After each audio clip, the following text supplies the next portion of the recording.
7月11日。ついにこの日が来てしまった。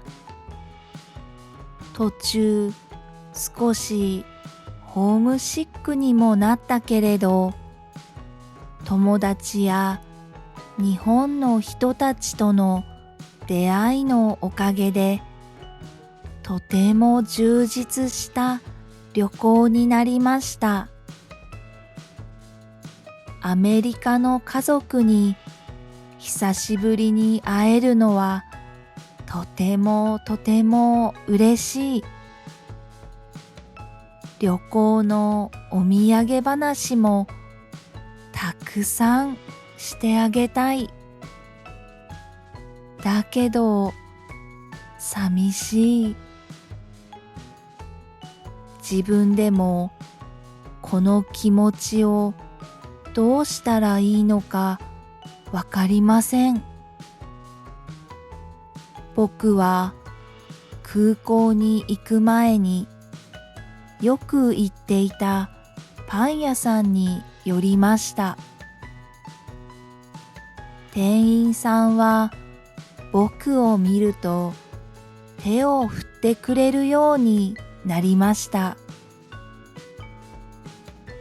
今日アメリカに帰ります。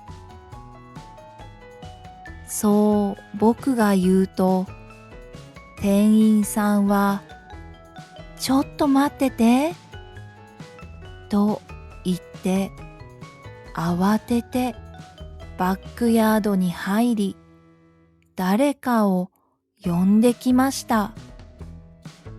現れたのはとても体の大きなクマのようなオーナーでした。いつもパンを買ってくれてありがとう。日本旅行は楽しめた？オーナーは言いました。僕は、はい、とっても楽しめました。またアメリカで日本語を勉強してもう一度日本に来たいです。そう答えました。そうかそうか。また日本に来たらここにもぜひ寄ってよ。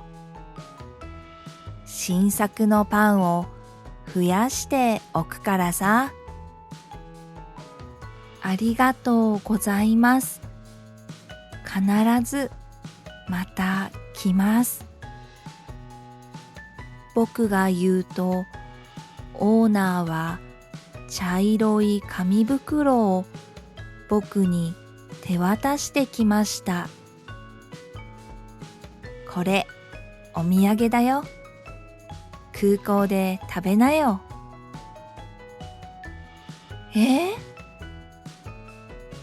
びっくりしたのと同時にぐっと胸がいっぱいになりました。嬉しいです。ありがとうございます。そういうのが精一杯でした。お店に寄ってくれるたびに日本語が上手くなってるねってオーナーと話していたのよ。店員さんを見ると目が少し赤くなっていました。僕は二人と握手をしてパン屋さんを出ました。二人はお店の外まで来て両手で手を振ってくれました。なんだろう、気に入ったパン屋さんで毎朝パンを買っていただけだったのに、最初は一人でお店に入ることも注文することも緊張で震えていたのに、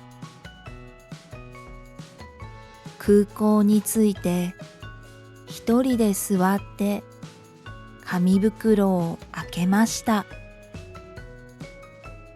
今まで食べたことのないパンがいくつも入っていました。その中の一つに僕の似顔絵が描かれたチョコパンがありました。それを食べたら自然と涙があふれてきました。ここまで一緒にこのお話を読んでくださり、本当にありがとうございました。途中少し悩んで筆が進まない時もありましたが、こうして最後まで書ききれてとても嬉しいです。お話の中には教科書には出てこない難しい単語や表現もあったかと思います。辞書を引いたり AI に聞いてみたり、もしくは身近な日本語の先生に尋ねてみた読者の方もいるかもしれません。その一つ一つの努力がきっと皆さんの日本語の力になっていると思います。頑張って私についてきて最後まで読んでくださった読者の皆さん、本当にありがとうございました。